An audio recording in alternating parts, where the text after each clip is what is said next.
आप अगर कपटी हैं, छली हैं, बेईमान हैं, प्रपंच हैं, जैसे भी हैं, झूठ बोलते हैं, निंदा करते हैं, चुगली करते हैं, गलत काम करते हैं, तो भी मेरा निवेदन है शंकर के मंदिर जरूर जाओ, शंकर की कथा में जरूर बैठो। क्यों? एक मंदिर के दरवाजे पर लिखा हुआ था, अगर आपका मन गंदा है तो मंदिर जरूर आना, मंदिर जरूर आना। किसी ने पूछा, गुरुदेव ये मंदिर के दरवाजे पर लिखा है कि मन गंदा है तो मंदिर जरूर जाओ, उसका कारण क्या है? हमने कहा कारण केवल इतना सा है, बच्चा नाली में गिरता है, बच्चा धूल में गिरता है, बच्चा रज में गिरता है, बच्चा कीचड़ में गिरता है, तो पड़ोसी साफ नहीं करता।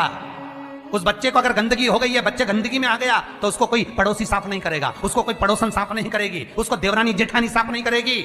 बच्चा अगर कीचड़ में गिरा है तो उसको उसकी मां और बाप ही साफ करेंगे। उसी तरह मन गंदा हो गया, चित्तवृत्ति खराब हो गई, तो मेरे ये बाप के पास जाओ, मेरी ये माता के पास जाओ, और ये मेरा बाप, ये मेरी मां तुम्हारे जीवन की गंदगी को समाप्त कर देंगे। दुख आया, तकलीफ आई, कष्ट आया, रोग आई, बीमारी आई, तकलीफ हुई है, कहीं मत जाना, ये मेरे माँ बाप के पास जाना, शंकर और पार्वती के पास, उमा महेश्वर के पास जाना, ध्रुमा ध्रुमावती के पास जाना, कमल कमला के पास जाना, तारा तारेश्वर के पास जाना, भोले शंकर के पास जाना। जब मेरा शंभु मिलेगा तो ये सारी गंदगियां मिटा देगा। रोग समाप्त। अकाल मृत्यु वो मरे जो काम करे चंडाल का, काल उसका क्या बिगाड़े जो भक्त हो महाकाल का। वो देगा, छप्पर फाड़ कर देगा। फिर निवेदन करूंगा, जितने कथा करवाए हैं, जितने कथा सुन रहे हैं, और जितने पुण्य स्मरण दान स्मरण आदि कर रहे हैं, लिख कर रखो तारीख कि तुमने जो दान पुण्य करा है, तुमने जो ये 300 वर्ष में पढ़ने वाली इस श्रावण के महीने में तुमने जो कथा सुनी है, अगला श्रावण आए तुम बताना जरूर कि कितना पुण्य मिला है, कितना फल मिला, कितना लाभ हुआ, कितना धन कमाया, कितना वैभव कमाया। तुमने तो केवल कुबेरेश्वर महादेव के लिए दिया, तुमने तो केवल वृद्धाश्रम के लिए दिया, तुमने तो केवल गौशाला के लिए दिया, पर उसका पुण्य तुमने कितना कमाया, उसका लाभ कितना मिला। और मुझे बताना जरूर, फोन करके व्हाट्सएप पे लिखकर भेजना कि हमने जो करा था अगले साल यही तारीख, यही श्रावण का महीना, फिर याद कर बता कि मिला कि नहीं मिला, 4 गुना हुआ कि नहीं हुआ। वो शिव है, शिव शंकर है। वो तो मंदिर के बाहर निकलने वालों को तार देता है साहब, मंदिर के बाहर निकलने वालों। इतना सुंदर है। एक चरित्र आता है लिंग पुराण के अंतर्गत। एक सेठ मर गया, बड़ा कंजूसड़ा था, बहुत कंजूस। कभी जिंदगी में ना दान करा, ना पुण्य करा, ना सत्कर्म करा, ना भजन करा, ना कीर्तन करा। मंदिर की जगह को भी अपना बना लिया, सारी जगहों को घेर कर अपना बनाया। बावड़ी, तालाब, कुएं का पानी अपनी जमीन पर ले जाता। बहुत लालची था, बहुत लोभी, बहुत लोभी।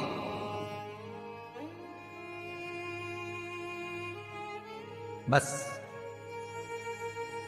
उसने अपनी पत्नी से एक बात कही थी कि मैं मरूं तो इतना सा करना, एक इतना सा काम करना कि किसी शंकर के मंदिर के बाहर कचरा पड़ा हो, धूल पड़ी हो, मट्टी पड़ी हो, उसको लाकर मेरे शरीर पर डाल दे, बस, और कुछ मत। पत्नी हमेशा पति से कहती थी, तुम कभी दान पुण्य नहीं करे, इस गांव में तुमने कोई अच्छा काम नहीं करा, तुम्हारे शरीर को उठाने वाला तक नहीं मिलेगा, बच्चे हैं नहीं, तुम्हारा अंतिम संस्कार कौन करेगा। पति कहता है बस तुझसे जो कहा वो करना, और कोई दान नहीं, कोई पुण्य नहीं, कोई सत्कर्म नहीं, कुछ भी मत करना। पैसा जोड़ जोड़ के मर गया। इतना सा कह गया, मरूं तो मंदिर के बाहर, शंकर के मंदिर के बाहर की मिट्टी, रज, कचरा शरीर पे डाल देना। कोई गांव के लोग नहीं आए महाराज, पत्नी गई, केवल मिट्टी लाकर शरीर पर डाल दी। लिंग पुराण कहती है भगवान शंकर के गण स्वयं नीचे आए, गांव के लोगों का रूप रख लिया, उसका अर्ची तैयार करी, शिवधाम अर्थात शमशान लेकर गए। तो पत्नी पूछती है तुम कौन हो? गांव के लोग तो आए नहीं, तुम हो कौन? शिव के गण कहते हैं भगवान ये तुम्हारा सेठ है ना, गांव में दान नहीं करता था, बाहर दान करता था, हम बाहर से आए।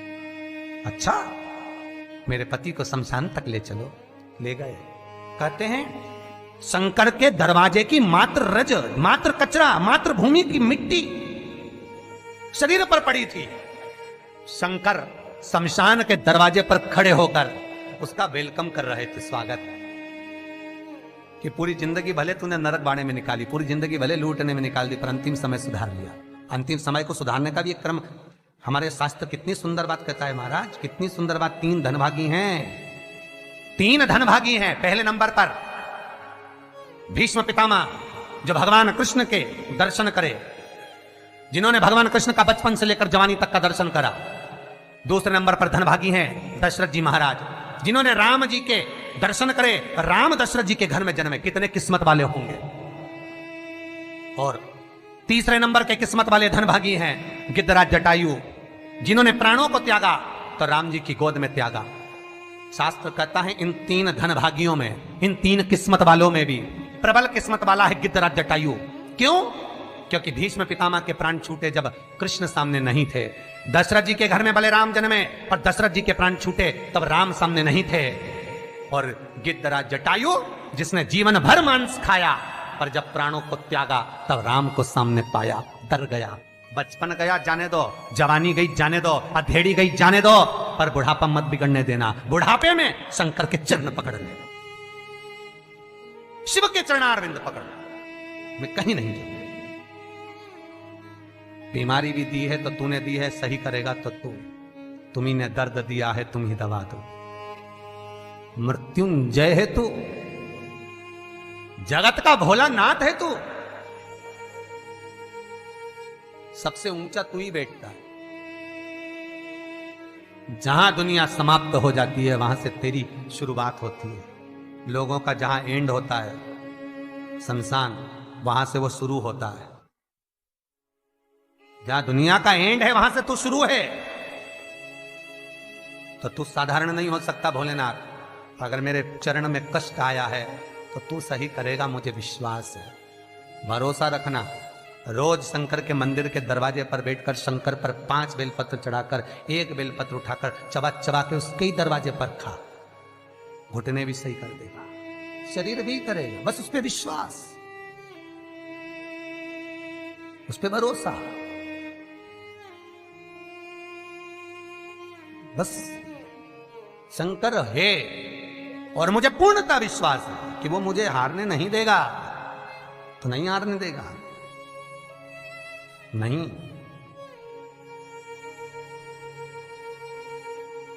वो जीतने का लक्ष्य तत्व शिव ही दे सकता है, दूसरा नहीं। शंकर के सिवा कोई नहीं हो सकता महाराज।